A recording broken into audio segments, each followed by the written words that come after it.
자, 호칭어와 지칭어 하고 있습니다. 여기서 하나 물어볼까요? 호칭어가 뭐죠? 부르는 말. 좋아요. 문장으로 말해주세요. 문장으로. 호칭어란, 뭐뭐란, 부르는 말이다. 이렇게 해주세요. 호칭어란, 부르는 말이다. 그리고 지칭어란, 가리키는 말이다. 기억하죠? 이거 연결할 때 그리고 아니면 또 이렇게 말하면 문장 연결되죠. 호칭어란 부르는 말이다. 그리고 지칭어란 가리키는 말이다. 네, 이렇게 하면 돼요. 선생님 지금 한국말로 문장 만드는 연습도 같이 하고 있습니다. 지금 호칭어의 유형, 여러분 몇 가지 알아야 된다고 했죠? 네 가지요.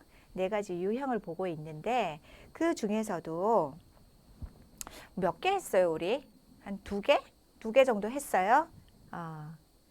네, 지난번에 이런 숙제를 냈어요. 기억합니까? 한국어에서 어떤 호칭을 듣고 이렇게 특별하다고 느낀 적이 있습니까? 왜 그렇게 생각했습니까? 이모처럼. 그 다음, 한국어를 배우면서 호칭어를 잘못 쓴 경험이 있습니까? 그때 왜 그랬습니까? 네, 이렇게 물었는데 어떤 학생들이 이런 답을 좀 줬어요. 한번 들어보세요.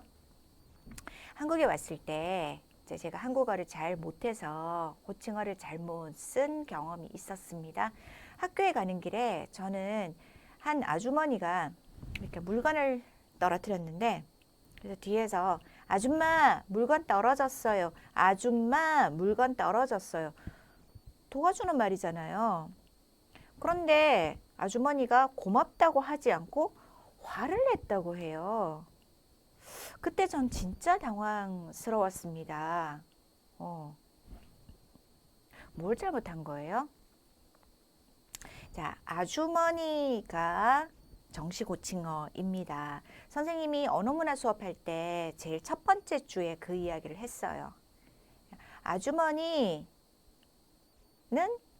자, 처음 만났을 때 쓸 수 있는 말이에요. 그런데 아줌마는 자주 만나고 친한 사람한테는 쓸 수 있어요. 내가 매일매일 가는 식당에 매일매일 만나는 아줌마, 그분한테 아줌마 오늘 뭐가 맛있어요? 이런 거 괜찮아요. 하지만 처음 보는 분에게 그렇게 말을 하는 것은 아주 큰 신뢰예요. 어떤 느낌이냐면 내가 이분한테 좀 일을 시킨다? 그럴 때, 뭐 돈을 주고 일을 시킨다?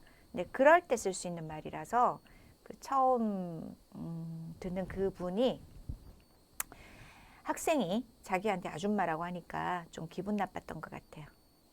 아, 그게 아니라고요? 아가씨라고 해야 되는데 아줌마라고 해서. 그래서요? 네.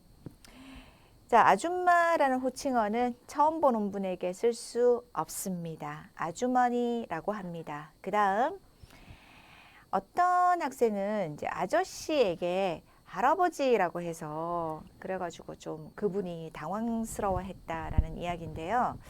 보통 아저씨는 이제 40대에서 50대 정도 되는 분들에게 쓰는 말이고, 할아버지는 60대나 한 70대 정도 그런 분들한테 많이 쓰죠. 할아버지라고 했을 때 할아버지의 뜻이 뭐예요? 할아버지는 손자가 있는 거예요. 그러니까 할아버지의 아들이 다시 아이를 낳았을 때 그 정도 나이가 아니면 할아버지라고 하면 안 되죠. 한국에서 남자들이 조금 늦게 결혼하거든요. 자, 그다음 저는 한국에 처음 왔을 때 길에서 모르는 아저씨한테 삼촌이라고 불렀대요. 모르는 아저씨인데. 왜냐하면 한국에서 삼촌과 아저씨 두 단어의 의미를 정확히 알지 못해서 잘못 쓴 경우라고 해요. 삼촌은 자, 원래 나의 아버지의 남동생인데 보통 결혼하지 않은 남동생 정도예요. 그런데 이제 삼촌은 나의 친족은 아니지만 자주 만나는, 예를 들어 볼까요? 예를 들어서 우리 아버지가 슈퍼마켓 사장님이에요. 아니면 식당 사장님이에요. 내가 초등학생, 중학생, 고등학생 정도이고 우리 식당에 아르바이트하는 대학생들이 있어요. 그래서 그 대학생들이 매일매일 나를 봐요. 좀 친하겠죠? 그러면 삼촌 이렇게 말하는 경우도 있어요. 하지만 처음 보는 분에게 그렇게 말을 하는 건 아니에요. 아저씨가 맞죠? 그 다음 한국에 있는 식당에 처음 갔을 때 남자 직원에게 오빠라고 불렀다고. 이것도 그래요. 처음 보는 사람에게 오빠라고 부르는 것은 오해를 받을 거예요. 우리 오늘 저녁에 만날까요? 같은 그런 오해예요. 처음 보는데 친한 것처럼 부르는 것은 나는 당신하고 친하고 싶다는 뜻이니까요. 무슨 의미인지 알겠습니까? 친했을 때 친하게 부르는 것은 괜찮아요. 친하지 않은데 친하게 부르는 것은 오늘 저녁에 우리 친하게 만나요 같은 그런 의미가 되니까요. 네, 크게 실수하는 거예요. 네. 그래서 이 친구는 그 베트남의 문화에 따라서 이제 남자 직원에게 오빠라고 부를 수 있다고 하네요. 그렇구나. 그래서 선생님도 하나 배웠어요. 베트남에서 이렇게 할 수 있구나. 하지만 한국 식당에서는 처음 보는 사람에게 오빠라고 부르면 오해를 받습니다. 친하지 않을 때는 쓰지 않은 말이에요. 네. 친한지 아닌지 인간 관계에 따라서 우리가 말을 정해야 되겠죠? 자, 또 예를 볼게요. 한국에 처음 왔을 때 길을 몰라서 한국 여자에게 물어봤는데 이제 그때 뭐라고 했냐면 언니라고 했다는 거죠. 언니 이렇게 불렀대요. 그래서 이제 선생님한테 한 말인데 선생님이 호칭 방법에 대한 수업을 가르쳐 줬을 때부터 제 실수를 깨달았다. 그때까지 왜 그 언니라는 말이 이상했지 몰랐다고 해요. 자, 우리가 이 이과에서 배우는 것 중에요. 가족 호칭어를 쓸 때 가족 호칭어는 친한 사람에게, 가족이 아니라면 친한 사람에게 쓸 수 있다고 선생님이 말할 거예요. 친하지 않으면 가족 호칭어를 쓰지 않습니다. 알겠습니까? 네. 그러면 선생님 길을 몰라서 물을 때 뭐라고 하죠? 그냥 네, 정중하게 저 죄송합니다만 길 좀 묻겠습니다. 저기요. 길 좀 묻겠습니다. 네, 저기요가 더 안전합니다, 여러분. 네. 그다음 저는 대학교 1학년 1학기 때 한국인 선배를 처음 만나서 이름으로 불렀습니다. 이름 안 됩니다. 한국에서 자기보다 나이 많은 사람, 한 살도 나이 많은 사람을 이름으로 부르면 싸우자라는 겁니다. 너하고 나하고 똑같아. 우리 싸우자. 이런 느낌이니까 절대로 안 돼요. 안 됩니다. 한국의 언어문화 수업을 들어보니까 선배에게 호칭어를 잘못 쓰고 있는 것이었습니다. 수업을 통해서 선배를 부를 때 선배님이라고 불러야 된다는 것을 알게 되었습니다. 네. 외국인 학생들이 이렇게 실수를 정말 많이 합니다. 모르니까. 네. 자, 우리 직함으로 부르기 하고 있었습니다. 기억합니까? 님을 붙여서 쓰는 건데 님을 붙이지 않을 때는요. 이경희 과장, 이 과장 이렇게 할 때는 누가 쓸 수 있는 말이라고요? 네, 그분의 위에 분, 그러니까 부장님, 사장님 이런 분이 이경희 과장 이렇게 부를 수 있는 거예요. 그러면 여러분이 나중에 회사에 가서 그보다 밑에 있을 때는 과장님이라고 불러야 된다는 거. 그리고 그 앞에 과장님 한 명만 있으면 그냥 과장님 하면 돼요. 그렇지만 과장님이 많이 있으면 이경희 과장님 이렇게 불러주면 되고요. 그 다음에 또 학생들이 물어요. 선생님, 여기서 이경희 과장님하고 이 과장님 중에서 어떤 것이 더 좋아요? 이렇게 부르는데요. 그 full name, 네, 전체 이름으로 부르는 것이 더 좋습니다. 그러니까 이경희 과장님이 조금 더 높임말이에요. 계속 가볼까요? 자, 직함으로 부르는 것은요. 과장이 둘 이상일 때 같은 직함을 가진 다른 사람과 구별하여 부를 때 그때 이름을 쓸 수 있습니다. 근데 한국에서 아까 자, 이번에 이름을 바꿔볼게요. 김영희. 자, 김영희. 패밀리 네임 맞죠? 그 다음에 영희가 이 사람 이름이에요. 그러면 김영희 과장님 이라고 부르는 것은 괜찮은데요. 여기에서 영희 과장님이라고 부르지는 않습니다. 네. 아, 이것도 조금 복잡한 상황이 하나 있어요. 아까 선생님이 김영희 과장님이 조금 더 높다고 얘기를 했는데 그런데 좀 오피셜 공식 상황에서는 그 사람의 풀네임을 다 부르지만 그냥 아는 사람들이 같이 있을 때 회사 안에서 그때는 김 과장님 형태가 상대방을 더 높일 수도 있어요. 자, 이거는 상황에 따라 조금 다르니까 이 이야기는 나중에 이야기합시다. 자, 지금은 잊어버리고요. 기억할 것은 이름을 부를 때가 있지만 이름을 부를 때도 영희 과장님처럼 이렇게 패밀리 네임 성을 빼고 이름만으로 부르는 이런 방법은 쓰지 않는다는 거 기억해 주세요.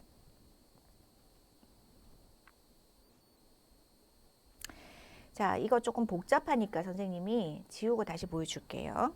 자, 여러분 예를 보면서 기억해 봅시다. 윗사람에게 그러면 님을 붙여야 되네. 교수님, 기말 리포트는 언제까지 제출하면 됩니까? 이번 주말까지 내면 돼. 리포트죠. 네. 그 다음 동급자끼리. 이 과장님, 동급자라는 거는 A도 과장, B도 과장. 알겠습니까? 그래서 이 과장님, 저번에 말씀하신 사업은 잘 진행되고 있습니까? 예, 김 과장님께서 도와주신 덕분에 잘 되고 있습니다. 이렇게 쓸 수 있습니다. 그 다음에 아랫사람에게 이 부장님 오랜만이군요. 네, 회장님 여전히 활기차 보이십니다. 여기서 부장님보다 회장님이 더 높아요. 근데 여기 회장님이 이 부장님이라고 님을 썼어요. 왜 그랬을까요? 선생님은 알아요. 이 회장님은 부장님을 존중하고 있어요. 왜냐하면 부장님이 혼자만 있으면 회장님이 이 부장이라고 해도 돼요. 그런데 부장님이 회사 사람들, 자, 과장, 그 다음에 여러 사람들하고 같이 있어요. 그럴 때 이분을 존중하기 위해서 회장님이 부장님이라고 부르는 거예요. 이런 걸 보면 이 회장님은 아주 매너가 있는 분이라는 것을 알 수가 있습니다. 그래서 호칭어를 잘 쓰면 한국에서도 그 사람은 아, 정말 좋은 분이구나, 마음이 좋은 분이구나 이렇게 인정받기 때문에 사실 지금 이거 들으면서 선생님 듣는데 지금 잘 모르겠어요, 힘들어요, 네, 이런 학생들이 있는데요. 한국 사람들도 호칭어가 항상 무섭고 걱정이 됩니다. 사실입니다. 네. 재미있는 이야기 하나 해줄까요? 문제를 한번 보세요. 자, 당신은 회사의 대리이다. 지금 동료들과 직원 체육대회를 준비하고 있다. 뭐 특별한 이벤트를 준비하고 있습니다. 근데 여기 대리는 뭐 예를 들어 큰 회사라면 여러분 알고 있는 뭐 삼성, LG, 현대 그런 큰 회사 있잖아요. 선생님 친구들 보니까 회사에 들어가서 한 3년 정도 되면 대리가 되더라고요. 다시 한 3년 정도 되면 과장이 되는 것 같았어요. 그러면 자, 대리 A, 대리 B, 대리 C 3명이 있죠. 그럼 이 3명은 동료예요. 그리고 서로 자, same level 동급이죠. 자, 대리 A가 B 대리 직원 체육대회 날짜 확정했지? 높임말 안 쓰네. 대리님도 없고 확정했지? 아, 그러면 이거 동급이구나. same level 이렇게 생각할 수 있죠. 근데 B가 네, 10월 20일이죠. 네, 하고 높임말을 쓰는 거예요. 이건 뭐지? 한국 드라마 보다가 보면 이런 게 있어요. 그러니까 대리 C가 그럼 과장님께 B 대리가 보고해 주겠어? C 대리도 B한테 반말, A 대리도 B한테 반말. 그런데 B 대리가 그렇게 할게. 이건 또 뭐예요? 자, 질문. 위 세 사람 중에 친구일 가능성이 높은 사람은 누구와 누구일까요? 자, 여기 높임말 쓰는 거 보고 친구를 찾았습니까? 자, 반말을 쓰고 있는 사람과 그렇게 할게니까 네, B와 C는 아마 친구인 것 같습니다. 그럼 여기서 A는 뭘까요? A는 뭘까요? 이게요, 그 한국에는 군대 갔다 오는 일도 있고 해서 어떤 사람 군대에 가고 어떤 사람 군대에 안 가고 뭐 그러면 나이가 좀 회사에 들어올 때 다를 수 있죠. 고등학교 선배도 있을 수도 있고요. 그래서 아마 A와 B는요, 선배 후배 같아요. 뭐 고등학교 선배 후배 아니면 군대 선배 후배 뭐 이런 거요. 두 사람은 A가 좀 더 나이가 많고 B가 A에게 높임말을 쓰고 있는 거죠. 그런데 B와 C는 괜찮은 것 같네요. 자, 이렇게 같은 대리인데도 또 선배, 후배 아니면 나이 이런 문제가 있을 때는 높임말이 조금 더 복잡해져요. 여러분 이거 보면서 오, 무서워 라고 생각하지 마세요. 왜냐하면요, 여러분은 한국에 고등학교 졸업하지 않았으니까 이런 관계가 없을 거예요. 그냥 나이하고 직함하고 두 개만 기억해줘도 될 것 같아요. 자, 무서워하지 말아요. 지금 두 번째 배운 것은 직함으로 부르기고요. 그 다음에 보통 님을 같이 쓴다는 것을 배웠어요. 그리고 이제 이런 재미있는 예를 보면서 드라마에서도 이런 관계를 좀 찾을 수 있을까 생각해 보세요.